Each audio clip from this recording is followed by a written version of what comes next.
So whether you are the parent or the grandparent, the relationship between the two can be difficult to navigate at times. Yeah, here to talk about using effective communication and setting clear boundaries in the parent-grandparent relationship is Angela Narayan, associate professor at DU and the director of an ongoing multi-generational research study. So this is amazing. I didn't know you were even doing this. Tell us about your research. Yeah, it's a study of grandmothers and mothers. We've talked to almost 100 people. We ask about their relationship and how they overcome life challenges, difficult childhood experiences, how they maintain strong relationships with each other and their children.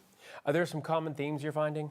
Yeah, I mean, Denver is such a city of grandparenting. It's such a desirable place to live. A lot of grandparents move here to be with their millennial children, to be closer to them. With that closeness often comes more conflict, inevitably. So we see topics like, difficulty with boundaries about, how much grandparents are helping with the grandkids, mothers sometimes saying it's hard to kind of, you feel judged a little bit in your parenting. So.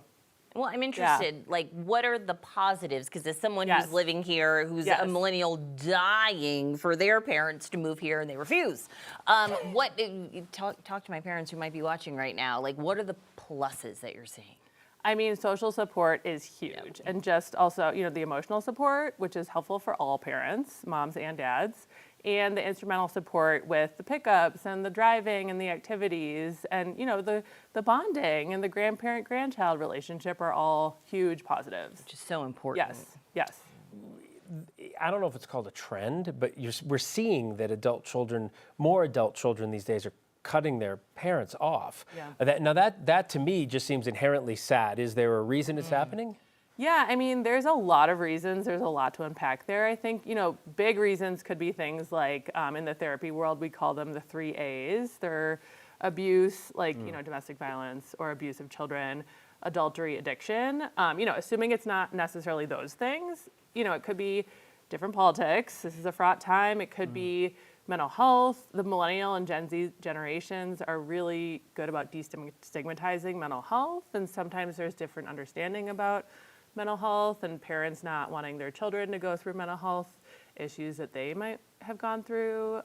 There's, fraught or difficult eating messages across generations with weight, body image, identity issues, and then just, different ways of parenting are sometimes reasons people have conflict. Well, any advice how to navigate through some of that conflict? Because a lot of that really just sounds normal to me, right? Definitely. A lot of it is really addressable. We talk about how to set healthy boundaries and have healthy conversations. So, for example, in our study, grandparents report difficulties saying no to so many requests helping.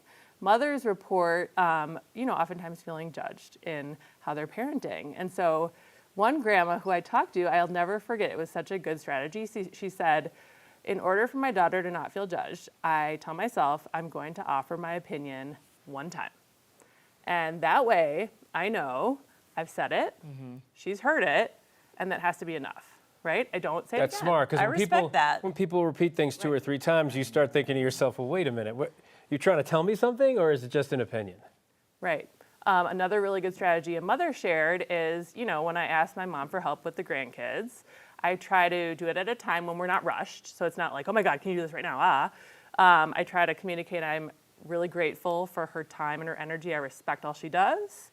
And I also try to put myself in her shoes and ask myself, is what I'm asking her reasonable?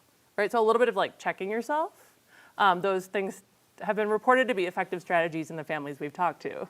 Okay, I appreciate it. Good advice. Yeah, it's interesting from generation to generation. You have to give grace to the generation that comes before because they did it a different way. And I'm learning that with my own kids from my parents. So definitely, thinking flexibly is really a key, and compromising and taking each other's perspectives.